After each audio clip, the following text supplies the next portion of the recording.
Praise the Lord. கர்த்தரும் இரட்சகருமாகிய இயேசு கிறிஸ்துவின் இனிய நாமத்தினாலே உங்கள் அனைவருக்கும் என் அன்பின் வாழ்த்துக்கள். இந்த புதிய நாளை காண செய்த தேவனுக்கு ஸ்தோத்திரம் உண்டாவதாக. கர்த்தருடைய கிருபை உங்கள் அனைவரையும் சூழ்ந்து கொள்வதாக. 102வது சங்கீதம் அதனுடைய 25, 26, 27 வசனங்கள். நீர் ஆதியிலே பூமியை அஸ்திபாரப்படுத்தினீர். வானங்கள் உம்முடைய கரத்தின் கிரியையாயிருக்கிறது. அவைகள் அழிந்து போம், நீரோ நிலைத்திருப்பீர். அவைகள் எல்லாம் வஸ்திரம் போல் பழமையாய்ப்போம். அவைகளை ஒரு சால்வையைப் போல் மாற்றுவீர், அப்பொழுது மாறிப்போம்.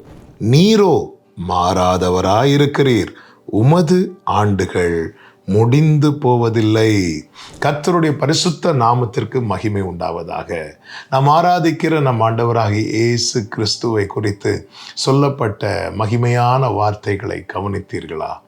இந்த பூமி ஆகட்டும், வானங்கள் ஆகட்டும், இவைகள் எல்லாமே தேவன் சிருஷ்டித்தவைகள். இந்த பூமியில காணப்படுகிற அத்தனை சிருஷ்டிகளுமே இவைகளுக்குள்ளானவைகள். மேலே வானத்திலே நட்சத்திரங்களை வைத்திருக்கிறார், பூமியிலே அநேக காரியங்களை படைத்திருக்கிறார். மனிதனுக்கு தெரிந்தும் தெரியாததுமான அநேக காரியங்கள் சிருஷ்டிக்கப்பட்டவைகள். இவைகளெல்லாம் சிருஷ்டிகள். இவைகளெல்லாம் எங்கே இருக்கிறது? வானத்துக்கு கீழே, பூமிக்கு மேலே. இவைகளுக்குள்ளே தான் எல்லா சிருஷ்டிகளும் அடங்கி இருக்கிறது. இங்கே பார்த்தீர்களானால் ஒரு காரியம் தெளிவாய் சொல்லப்பட்டிருக்கிறது. அவைகள் எவைகள்? சிருஷ்டிகள். தேவனால் சிருஷ்டிக்கப்பட்ட வானங்கள் ஆகட்டும், பூமி ஆகட்டும், அதில் உள்ள எல்லா சிருஷ்டிகளும் ஆகட்டும், அவைகள் ஒளிந்து போகும்.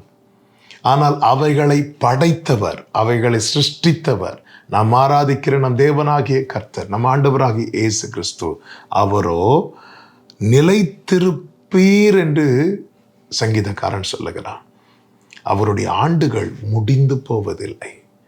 நம் தேவன் நேற்றும் இன்றும் என்றும் மாறாதவர். மனிதன் அறியாமையினாலே என்ன செய்கிறான் என்றால், சிருஷ்டியை தொழுது கொள்ளுகிறான். உருவாக்கப்பட்டவைகளெல்லாம் சிருஷ்டிகள், உருவாக்கினவர்தான் சிருஷ்டிகர். எல்லாவற்றையும் சிருஷ்டித்தவர் நம் தேவனாகிய கர்த்தர் ஒருவரே. ஆதியிலே வார்த்தை இருந்தது. அந்த வார்த்தை மூலமாக தான் எல்லாமே சிருஷ்டிக்கப்பட்டது. அந்த வார்த்தை யார் என்று யோவான் 1வது அதிகாரத்திலே சொல்லப்பட்டிருக்கிறது. 2000 ஆண்டுகளுக்கு முன்பதாக நமக்காக இந்த பூமியிலே வந்த நம் ஆண்டவராகிய இயேசு கிறிஸ்து. அவரை கொண்டுதான் பிதாவாகிய தேவன் எல்லாவற்றையும் சிருஷ்டித்தார். அவருடைய ஆண்டுகள் முடிந்து போவதில்லை. இந்த பூமியிலே அவர் 33.5 வருடம் வாழ்ந்தார். அவரை சிலுவையிலே அறைந்து கொன்றார்கள். அவர் தம்மை ஒப்பு கொடுத்தார் மரணத்திற்கு. எதற்கு? எனக்கும் உங்களுக்கு விடுதலை தரும்படியாக. எல்லாரையும் போல அவரையும் அடக்கம் பண்ணினார்கள். ஆனால் எல்லாருக்கும் இவருக்கு ஒரு வித்தியாசம் உண்டு. என்ன? எல்லாரும் மரணத்துக்கு முன்பாக தோற்ற போது நாம் ஆராதிக்கிற நம் ஆண்டவராகிய இயேசு கிறிஸ்து மரணத்தை ஜெயமாய் விழுங்கி 3ஆம் நாளிலே உயிரோடு எழுந்தார். அவர் இன்றும் வீற்றிருக்கிறார். சுவிசேஷத்தின் நிமித்தம் அப்போஸ்தலர்கள் இரத்த சாட்சிகளாய் மரிக்க, அதில் ஒருவனாகிய யோவானை பத்மு என்கிற தீவிலே தூக்கி போடுகிறார்கள். அங்கே அவன் ஆவிக்குள்ளான போது மார்பில் பொற்கச்சை கட்டினவராய் ஆண்டவராக இயேசு கிறிஸ்து நிற்பதை காண்கிறான். அந்த பிரசனத்துக்கு முன்பாய் நிற்க முடியாமல் செத்தவனை போல பாதத்தில் விழும்போது இயேசு அவன் மேல கை வைத்து சொல்லுகிறார், நான் மரித்தேன், ஆனாலும் இதோ சதா காலங்களிலும் உயிரோடு இருக்கிறேன். நான் ஆதியும் அந்தமும் ஆனவர், நான் முந்தினவரும் பிந்தினவருமாய் இருக்கிறேன் என்று கர்த்தர் சொல்லுகிறதை வெளிப்படுத்தின விசேஷம் 1வது அதிகாரத்தில் நம்மால் பார்க்க முடியும். அவர் என்றென்றைக்கு நிலைத்திருக்கிறார். அவருடைய ஆண்டுகள் முடிந்து போவதில்லை. எனவே பிரியமான கர்த்தருடைய பிள்ளைகளே, நம்முடைய நோக்கம் சிருஷ்டியின் மேல் அல்ல, சிருஷ்டிகர் மேல்.